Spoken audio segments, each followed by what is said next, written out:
अर्धवार्षिक परीक्षा 2023-24 कक्षा 6 की गणित का जो पेपर है वो आपके इस प्रकार का आने वाला है। एक आपके सामने एक मॉडल पेपर है, तो कुछ इस प्रकार के क्वेश्चन आपके अर्धवार्षिक परीक्षा में पूछे जाएंगे। इन प्रश्नों को आप अच्छी प्रकार से तैयार करना, अच्छी प्रकार से सॉल्व करना।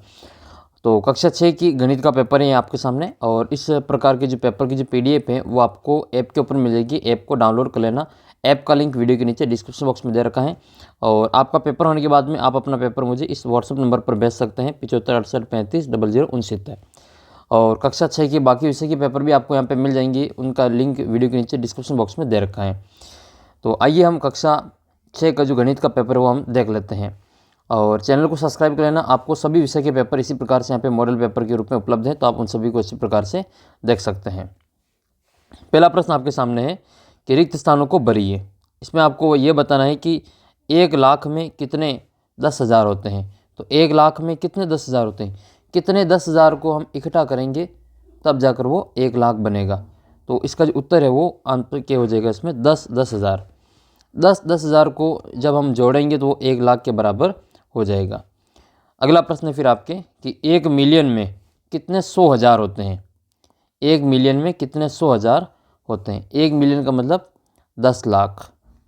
1 मिलियन का मतलब कितने लाख होते हैं, 10 लाख।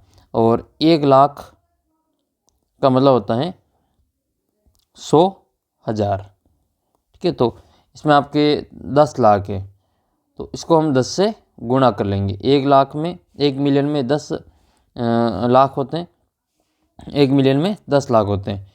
तो इसको 1000 से गुणा करने के लिए यहाँ पर हम इसको 1000 में बदलने के लिए हम क्या करेंगे, इसको 100 से गुणा कर देंगे।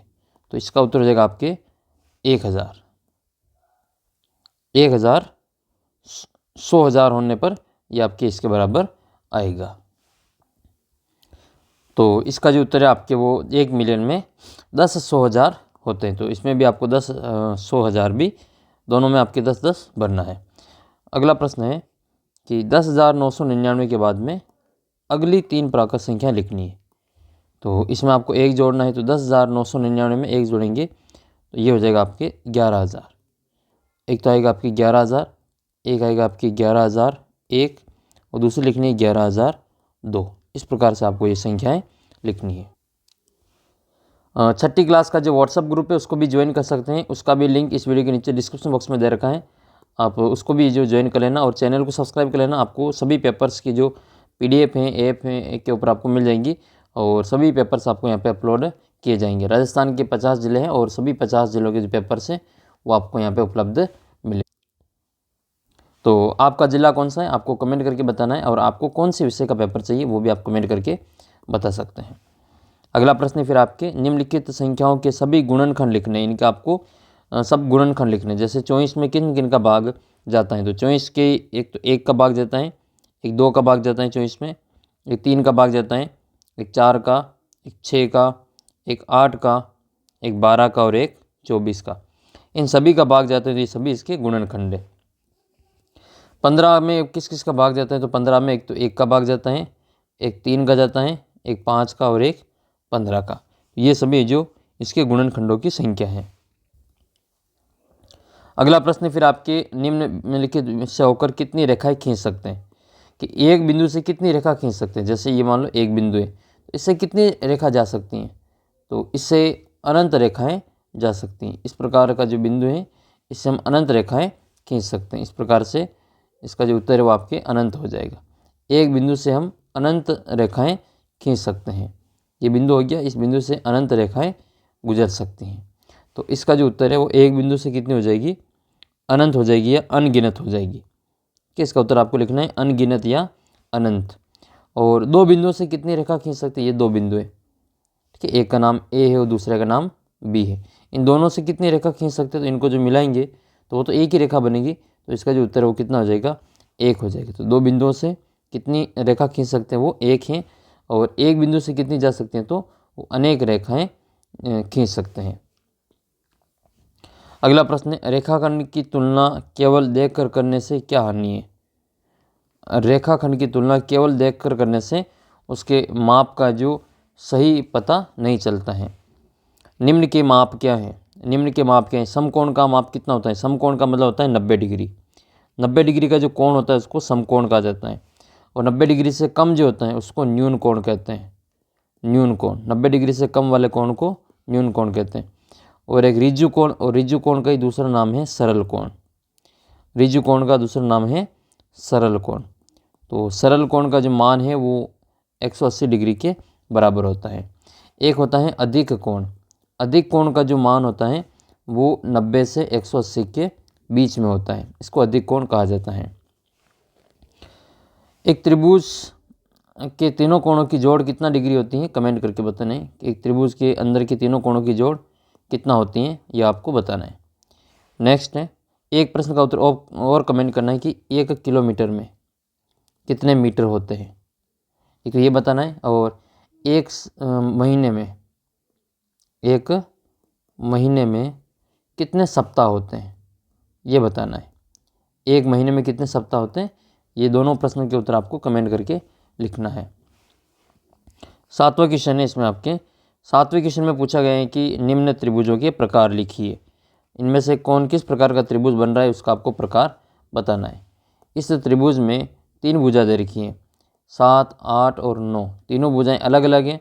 तीनों भुजाएं अलग अलग है तो इसके तीनों कोण भी अलग अलग होते हैं। तो ऐसे त्रिभुज को कहा जाता है विषम बाहु त्रिभुज।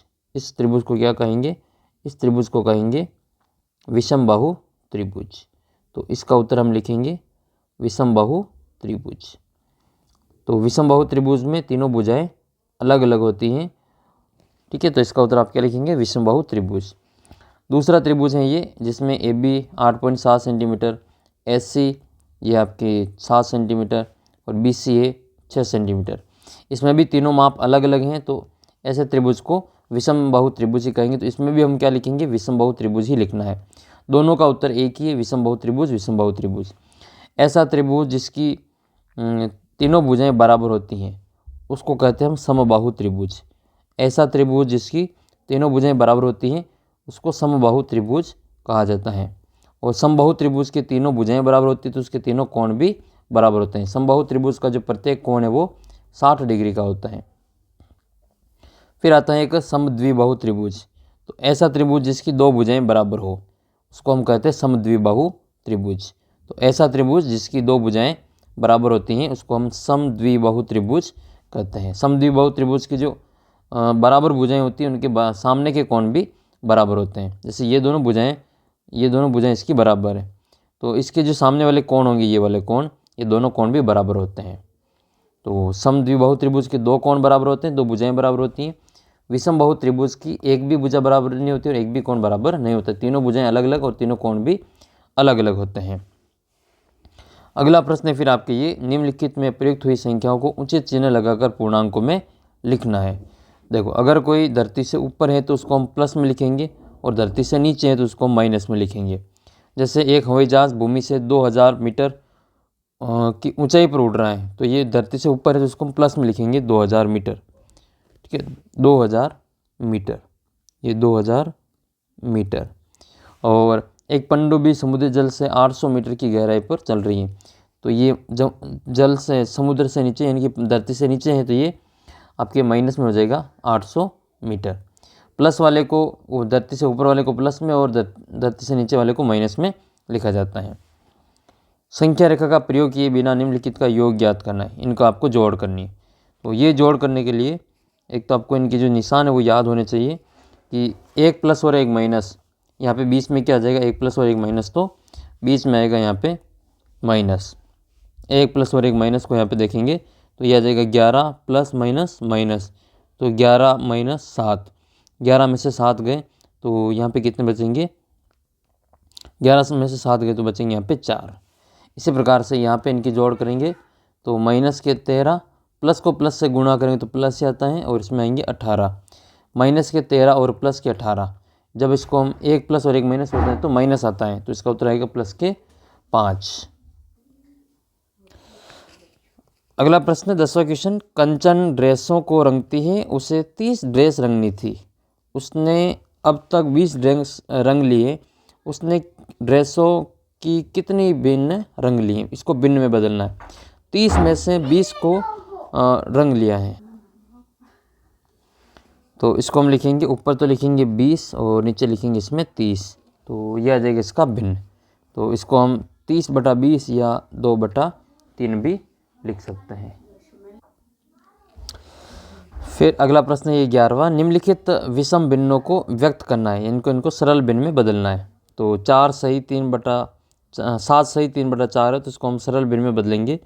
तो 4 को 7 से गुणा करेंगे, 7 चौक 28 और 3 इसमें जोड़ेंगे, तो इसका जो उत्तर आएगा आपके 7 चौक 28 और 3 31/4।